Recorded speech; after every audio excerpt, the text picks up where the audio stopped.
Hello everyone, আসসালামু আলাইকুম। আজ আমি আপনাদের জন্য খুবই ভিন্ন ধর্মী একটি নতুন ধরনের পিঠা রেসিপি নিয়ে আসলাম। আশা করি আজকের রেসিপিটি আপনাদের খুবই ভালো লাগবে। যদি ভালো লেগে থাকে অবশ্যই লাইক, কমেন্ট, শেয়ার এবং সাবস্ক্রাইব করতে একদমই ভুলবেন না। আর আজকের এই পিঠাটি কিন্তু খুবই নতুন ধরনের একটি পিঠা, আর এতটাই মজা এই পিঠাটি, আপনারা দেখেই বুঝতে পারছেন পিঠাটা কতটা সুন্দর। চলুন কথা না বাড়িয়ে মূল রেসিপিতে চলে যাই। প্রথমে আমি একটি প্যান নিয়ে নিয়েছি, দিয়ে দিয়েছি হাফ কাপ খেজুরের গুড়, 1 কাপ নারিকেল কোড়া। এখন 4-5 মিনিট ভালো করে নেড়ে একটি পুর রেডি করে নিতে হবে। দেখুন পুরটা কিন্তু রেডি হয়ে গেছে। এটা বেশি কিন্তু একদম শক্ত করা যাবে না, তাহলে ঠান্ডা হওয়ার পর আরো শক্ত হয়ে যাবে। দিয়ে দিয়েছি 1 কাপ পানি, হাফ চা চামচ লবণ। পানিটা ফুটে আসা পর্যন্ত অপেক্ষা করব। দিয়ে দিলাম চালের গুঁড়া। আমি এখানে 1 কাপ চালের গুঁড়া নিয়েছি।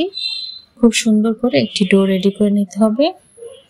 আমরা সবাই চালের গুঁড়া দিয়ে ডোটা রেডি করতে পারি। এখন খুব সুন্দর একটি সফট ডো তৈরি করে নেব। দেখুন খুব কিন্তু নরম একটি ডো রেডি করে নিয়েছি। এখন এভাবে করে একদম ছোট ছোট লেচি কেটে নেব। আপনারা আপনাদের পছন্দ মতো কিন্তু লেচিটা কেটে নিতে পারেন, আর কিন্তু এটা ছোট হলেই বেশি সুন্দর হবে। এখন হাত দিয়ে এইভাবে একটু গোল করে আমি কিভাবে পিঠাটার শেপটা দিচ্ছি আপনারা দেখে বুঝে নেবেন। হাতে একটু চালের গুঁড়া লাগিয়ে নিয়েছি। এখন এইভাবে হাত দিয়ে একটু লম্বা করে প্রেস করে দেখুন। এখন যে পুরটা রেডি করে রেখেছিলাম সেই পুরটা নিয়ে ছোট লম্বা করে একটা শেপ দিয়ে নিব। এটা কিন্তু একদম অল্প নিতে হবে পুরটা, বেশি নিলে কিন্তু পিঠাটা ভালো লাগবে না দেখতে। যেহেতু আটাটা একদম কম নিয়েছি, সেক্ষেত্রে পুরটাও কিন্তু একদম কম নিতে হবে। এখন এইভাবে করে হাত দিয়ে প্রেস করে মুখটা খুব সুন্দর করে সিল করে এখন এইভাবে হাত দিয়ে করে পিঠাটা রেডি করে নিতে হবে। 2 হাত দিয়ে আলতোভাবে চাপ দিয়ে পিঠাটা রেডি করে নিতে হবে। দেখুন আমার একটা পিঠা কিন্তু বানানো হয়ে গেছে। আমি আপনাদেরকে আরো একটি পিঠা বানিয়ে দেখাচ্ছি। দেখুন হাত দিয়ে প্রেস করে হাত দিয়ে এইভাবে চাপ দিলে কিন্তু খুব সুন্দর একটি পিঠা রেডি হয়ে যাবে। দেখুন এভাবে করে কিন্তু আমি সবগুলো পিঠা বানিয়ে নিব।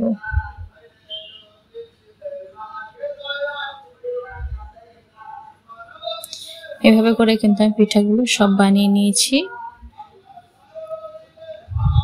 এখন আমি 1.5 লিটার দুধকে জাল করে 1 লিটার করে নিয়েছি, আর চেষ্টা করবেন দুধটা একটু ঘন রাখার। এই পর্যায়ে 1 কাপের মতো দিয়ে দিয়েছি চিনি, বা আপনারা মিষ্টিটা আপনাদের পছন্দ মতো অ্যাডজাস্ট করে নিতে পারেন। 4-5 মিনিট জাল করব যতক্ষণ না পর্যন্ত দুধটা ভালোভাবে ফুটে ওঠে। এখন পিঠাগুলো খুব সুন্দর করে দিয়ে দেব।